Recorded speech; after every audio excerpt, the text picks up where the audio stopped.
Que situação é essa? Em que o vereador vota no escuro sem saber o que é que está votando.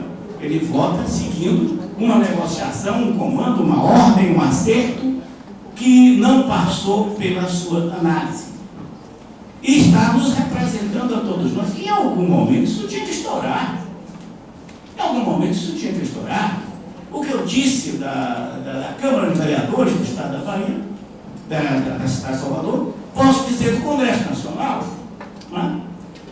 Definições de decisões são tomadas sem análise e sem consulta à população. Ora, a população que não é consultada, em algum momento, vai fazer uma reclamação. Não é? E ela está sendo feita com absoluta veemência nas ruas. Claro que isso vai mudando, isso toma novos contornos, isso se altera, aparecem problemas de diferentes ordens, não se sabe direito que rumo a coisa vai tomar, mas eu queria apontar para essa raiz, para a minha raiz mais profunda está aí, a dificuldade de estabelecer a participação popular, participação democrática na tomada de decisões, na gestão, etc. E isso tem a ver com a crise de representatividade, crise de representação. Não é? A teoria do cheque em branco, eu fui eleito, logo eu posso fazer tudo e eu vou fazer exatamente aquilo que eu não combinei com a população. Feito eleito e cria uma nova agenda, um novo programa. Isso está muito generalizado. Eu sou jornalista, mas tem uma coisa que, quando o André chegou para mim aqui, eu acho que é interessante eu trazer, que eu tive uma participação, não sei se você se lembra, um movimento similar, só que bem micro, a esse que a gente teve em 2012, chamado Desocupa Salvador. Né? E é engraçado porque, quando eu coloquei o primeiro post no Facebook sobre a ocupação do espaço público por uma empresa privada, foi uma questão mesmo de preocupação com a cidade. Isso que a André tanto fala, que a cidade está sendo gerida de uma forma tão equivocada e tão a favor do capital privado. Né? Então é isso que temos em Salvador nos últimos tempos. E é um lugar que eu passo todos os dias, enfim, que me incomodou profundamente. E quando eu percebi, diante de 82 comentários embaixo do meu post, e uma convocação geral, uma movimentação, uma manifestação para reclamar daquilo que estava acontecendo ali, que não poderia ser viável, né? E o que eu vejo de similar hoje, o que aconteceu com o pai, mas algumas similaridades com o movimento Passe Livre, mesmo sendo livre aqui, é que uma organização política, obviamente, ali era uma posição política que eu tomei junto com outras pessoas que estavam ali participando comigo, mas sem nenhum movimento partidário e sem nenhuma liderança, que é uma coisa que parece tão difícil de entender, né? Mas é que ocorre, acontece. A gente, talvez nesse lugar que a gente está agora, nesse momento, essas lideranças, elas não são importantes. Mas o interessante também é a forma como o sistema estabelecido reage a isso, né? Ele reage porque não sabe o que fazer, porque está confuso, porque as coisas são difusas, as coisas não são tão objetivas, não tão claras como talvez fossem antes. Eu, por exemplo, diferente de André, participei do movimento de Cartas Pintadas e foi um movimento organizado pelas centrais sindicais, pela UNE, por exemplo, né? A música que tocava lá nos carros do sindicato era a música da minissérie da Globo, né? Que é Caetano, Alegria, Alegria, enfim. Mas, nesse momento, não existe essa necessidade. Eu não sei entender se é por conta das redes sociais, enfim, esse novo momento que a gente está vivendo, ou se a política e os políticos no Brasil são todos acreditados, as representações, como diz o André, são todas acreditadas, mas a coisa não se dá dessa forma. Mas o sistema estabelecido reage ainda de uma forma muito antiga, reage olhando para o retrovisor. Né? Porque o que acontece? Eles me colocaram como uma liderança, coisa que eu nunca fui, né? E como ficou claro depois,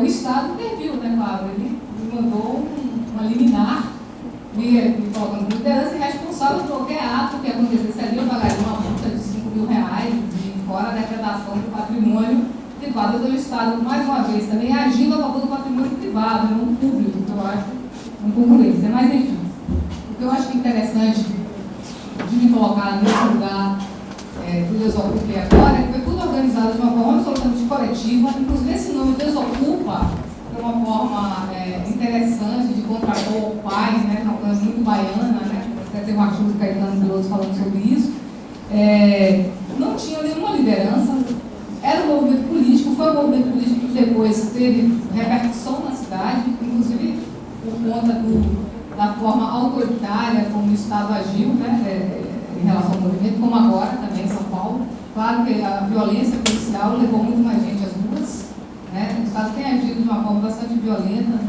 O Estado é militarista, parece que a gente tem um governo de esquerda, a gente não perde isso, né?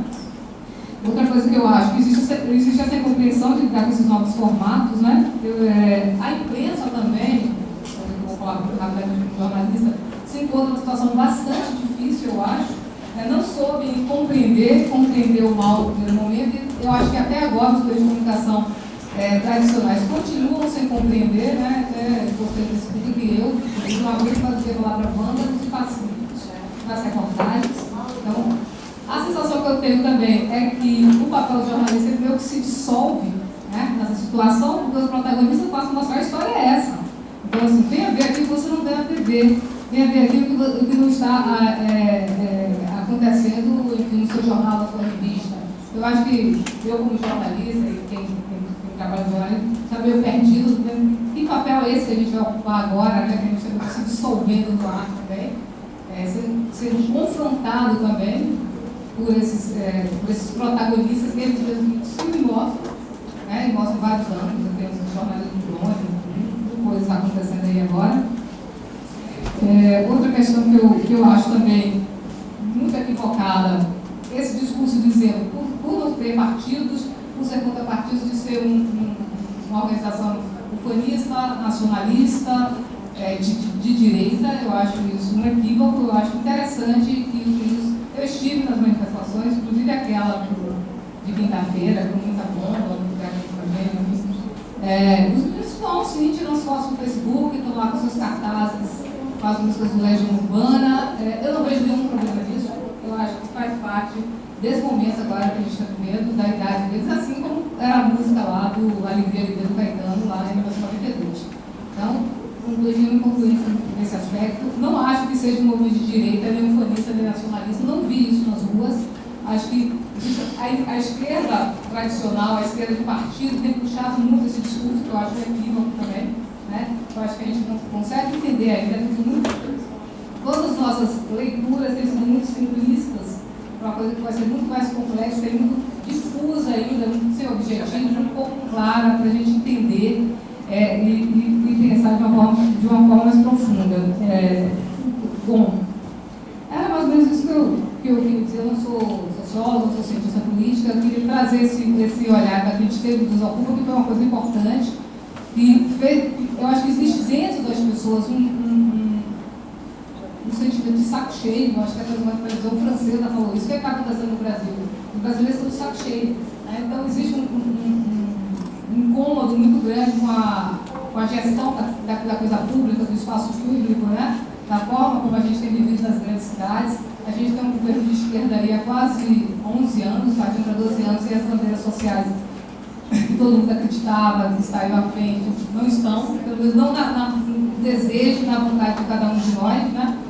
Então, são essas questões que eu queria falar aqui, assim, muito mesmo, dessa minha experiência com o Desocupa e desse olhar, principalmente, do Estado, dos meios de comunicação, para esse tipo de movimento agora, como se estivesse outro retrovisor.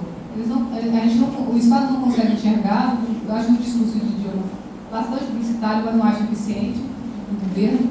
Acho que os meios de comunicação também não encontraram no tom de cobertura. Acho que estão bastante equivocados. Não por acaso eles se informam nas redes sociais, no Facebook, no Twitter, porque lá, sim, a gente acredita que consegue pelo menos ter um olhar mais diverso. Bom, boa tarde a todas e a todos. Queria agradecer a presença de todos aqui nesse debate, memorável para mim desde já, na nossa universidade, e agradecer o convite feito pelos professores Nelson Preto e André Lemos, dois dinossauros da internet aqui no Brasil. Tinha 2 anos que eu conheci esses caras. E revelar aqui o meu prazer de estar ao lado das minhas amigas e colegas, Nádia, Malu também, o professor Bé. Muito obrigado pelo convite a todos. Eu queria iniciar falando o seguinte: eu, na verdade, eu não estou nem um pouco surpreso com o que está acontecendo. Talvez, se há uma surpresa nesse processo, é porque o Brasil demorou tanto, não é, em acompanhar uma espécie de um certo cadenciamento que vem ocorrendo em outros países, do ponto de vista da potência das mobilizações que estão ocorrendo. O que nós vimos a partir de 2011, para alguns sociólogos, inclusive, serve como marco inicial do século XXI, desde a Primavera Árabe, que se tornou, na verdade, Primavera, Outono, Verão e Inverno Árabes. Né? Aquele processo que tem o início a partir de pautas locais ganha a ideia de mobilização internacional. Na realidade, nós já tínhamos visto os primeiros sinais dessa condição de mobilização internacionalizada quando os zapatistas, na metade da década de 90, transformaram uma pauta essencialmente local numa discussão internacional. Aliás, para falar até desde o início dos anos 90, né, dos primórdios da internet, naquele momento, entre 91 e 92, o Howard Reingold, escritor americano, já também anunciava a possibilidade de que no futuro as redes poderiam sim potencializar o debate político, promover a democracia e integrar pessoas, portanto, na discussão do cotidiano político. E é muito bom lembrar também que a política não é exclusividade dos operadores tradicionais, a política não é exclusividade de partidos políticos. Ao contrário, a governança pública é tão importante que ela não pode prescindir da sociedade civil como uma correlação de forças importantes. E é isso que nós estamos vendo, talvez, no Brasil, e essas manifestações que estão ocorrendo, de certa maneira, não é que ela reproduz os comportamentos da Primavera Árabe, ou do movimento Occupy Wall Street, ou das indignadas na Espanha, que foram as mulheres que começaram a mobilização na Espanha, ou, por exemplo, está acontecendo agora na Praça Taksim, né, na Turquia. O que ocorre é que pautas locais se transformaram em discussões internacionalizadas, mundializadas. Talvez nós estejamos assistindo a um movimento muito curioso, pelo menos ao início de um movimento muito curioso, que é a substituição das ideologias históricas, das ideologias tradicionais, por pautas, por cidadanias globais. Então, esses temas que ocorrem, né, que precipitam essas mobilizações, né, no nosso cotidiano, eles acabam alavancando, catapultando temas para todas as direções. Portanto, não há surpresa no fato de que não existe uma pauta pronta, não há surpresa de que o movimento é disperso. É bom que seja assim, porque muitos temas estavam represados na sociedade brasileira. E é muito importante registrar que isso só ocorre também, e aqui não vai nenhum juízo de valor sobre governo ou oposição, é importante lembrar que isso só ocorre num cenário em que uma série de conquistas sociais ocorreram, que não podemos recuar, não podemos remar de novo, né, não podemos voltar atrás, zerar, dar um boot no sistema, né, para dizer que não, o Brasil está péssimo, está tudo ruim, e não há porquê a mobilização. Ao contrário, acho que a partir dessas conquistas, se percebeu também que é preciso avançar e as reformas são absolutamente importantes. Um tema específico que está colocado na ordem do dia, um tema importante que foi colocado na ordem do dia foi a questão da consulta pública, né, quer dizer, do plebiscito. E aí tem uma dimensão fundamental, que é exatamente a ideia ou utopia, mas para mim uma ideia plenamente possível, da democracia direta. Eu acho que é uma questão também que está em pauta, porque a estrutura política de representação, ela não tem funcionado na sua dimensão, ela não tem correspondido a essa premissa da atuação política.